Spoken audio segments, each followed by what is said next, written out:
What if one small accident, a glass of water slipping, caused a chain reaction that exposed the cracks in power, privilege, and character?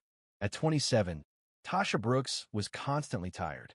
She worked long hours at Voluto, a luxury restaurant in the upscale part of Clearwater City. After 12-hour shifts, she'd return to a tiny apartment and dive in her online business classes, all for one reason: her son, Jalen. Jalen, 8, was a bright kid. He spent hours designing bridges from chopsticks and cardboard and dreamed of building things that could change the world. His room was covered with sketches of hover cars and eco-buildings. Tasha's only mission: give him a future she never had. Voluto was all glam on the outside, gold-trimmed curtains, crystal lamps. But for Tasha, it felt like a war zone. Only 3 black staff worked there, including her. The rest of the team and most guests were white, rich, and often quietly rude. There were the usual micro-insults: a side eye when she refilled a drink, a muttered "you people" when she asked a guest to repeat their order. Tasha had learned to ignore it all. Her motto: just keep going. That night, the restaurant buzzed with Clearwater's elite: bankers, politicians, socialites. Tasha's feet hurt in her old work shoes, but she smiled as she carried plates and pitchers with steady hands. One table stood out. Seated there was Gerald Faulkner, 53, the man behind the tech giant FaulknerNet. Everyone knew his name. Across from him sat his teenage son, Darren, 16 years old, glued to his phone, designer sneakers propped up like he owned the place. Tasha approached with food: sirloin for Gerald, grilled cod for Darren.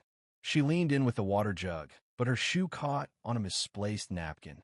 Water splashed onto Darren's lap. He shot up, red with anger. "Are you serious?" he shouted. Before Tasha could speak, his hand lashed out. He slapped her across the face. The whole restaurant froze. Dishes stopped clinking. All eyes turned. Tasha stood stunned, cheeks stinging, heart racing. She bent down to pick up her tray, trying to breathe through the burn of humiliation. Darren sneered and wiped his pants. "Careless much?" he muttered. Gerald's laughter died. He stared at Tasha, then at Darren. Without a word, he slid a $100 bill across the table. Tasha stared at it, untouched.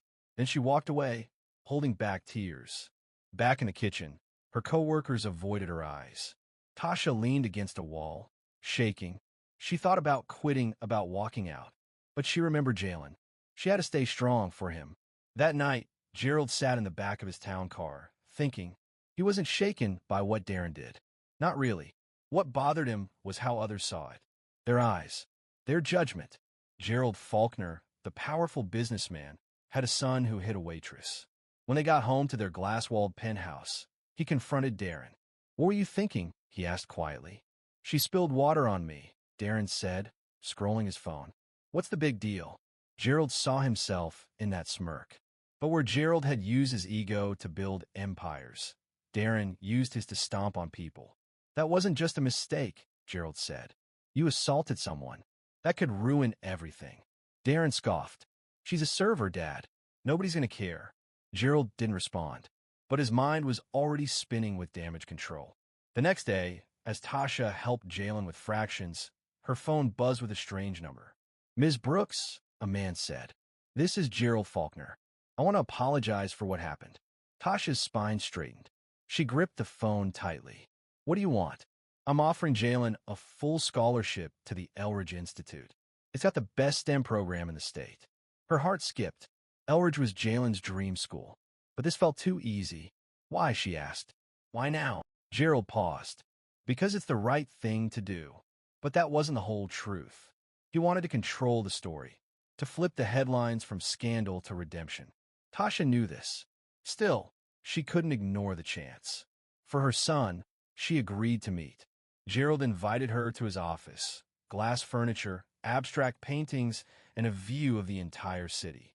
Tasha arrived in her best dress, nervous but calm. "I want to do more," he said. "Not just for your son. For you too. I want to fund your education, help you start your own business. I think you're capable of something bigger." "Why me?" she asked. "Because my son needs to understand real consequences. And helping you, it's a start." Tasha didn't fully buy it, but she saw an opportunity. They agreed to meet regularly. Over time, she saw a different side of Gerald. He talked about his childhood, his single mom, the early days of his company. Slowly, the wall between them cracked. Meanwhile, Darren stewed. He hated seeing his father spend time with Tasha. At school, his friends joked about the slap like it was nothing. But he couldn't laugh anymore. He replayed the moment at night, hearing the silence after the slap. It haunted him. At a charity event weeks later, Gerald took the stage. When a reporter asked about his new project, he didn't dodge. "My son hit a woman," he said, voice steady. "And I failed as a father by allowing that kind of behavior. That ends now." Gasps. Flashes. Darren's face turned red. Tasha stood near the back, heart pounding. Suddenly, everyone had an opinion. Gerald was praised. Tasha was admired. Darren became the punchline. His online presence turned into a storm of hate. Gerald didn't let him hide. He made Darren volunteer at the local center Tasha supported. At first, Darren was bitter. But over time, working alongside people he'd never known, seeing Tasha's strength firsthand, something began to shift. He apologized.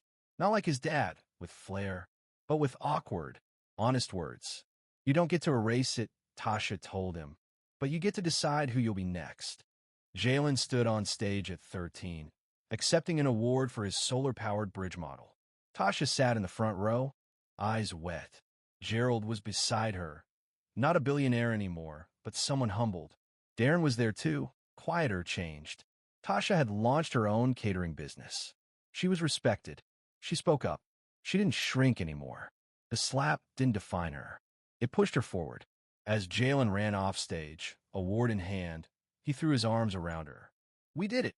"No," Tasha said. "You did." Gerald placed a hand on Jalen's shoulder. "You're going to change everything." Darren lingered behind, hesitant. Tasha looked at him and gave a small nod. Not forgiveness, but recognition. As the sunset painted the schoolyard gold, Tasha finally felt it. Peace. The kind she'd earned. The kind no one could take.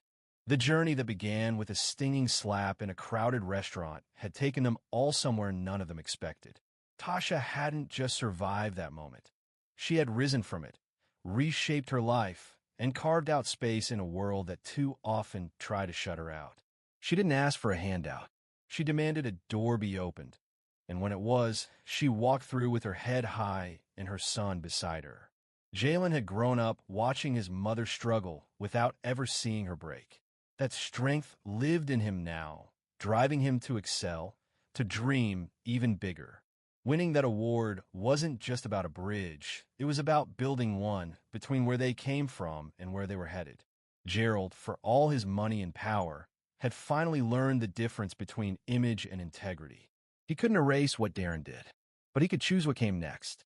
Not with press releases or hush money, but with action, by showing up, by listening, by learning what real leadership looked like outside of boardrooms and stock markets. As for Darren, he still carried the weight of his mistake, but he no longer hid behind arrogance. He had seen what his actions had caused, and for once, he didn't run from it. He showed up again and again, not looking for applause, but willing to do the work. Nothing about their journey was neat or easy. Healing never is. Forgiveness didn't fall like rain. It came slow, uncertain, and incomplete. But what mattered more was the direction they were heading. On that golden evening, as parents, mentors, and students poured out of the auditorium, the past still lingered, but it didn't define them anymore. Tasha had reclaimed her power. Jalen had stepped into his future. Gerald had begun to rebuild something deeper than his empire. And Darren, no longer the boy who thought money made him invincible, had taken his first real steps toward manhood. The night didn't end in applause. It ended in something quieter, something earned, mutual respect, hard-fought redemption, and the quiet promise that from broken moments, better worlds can be built.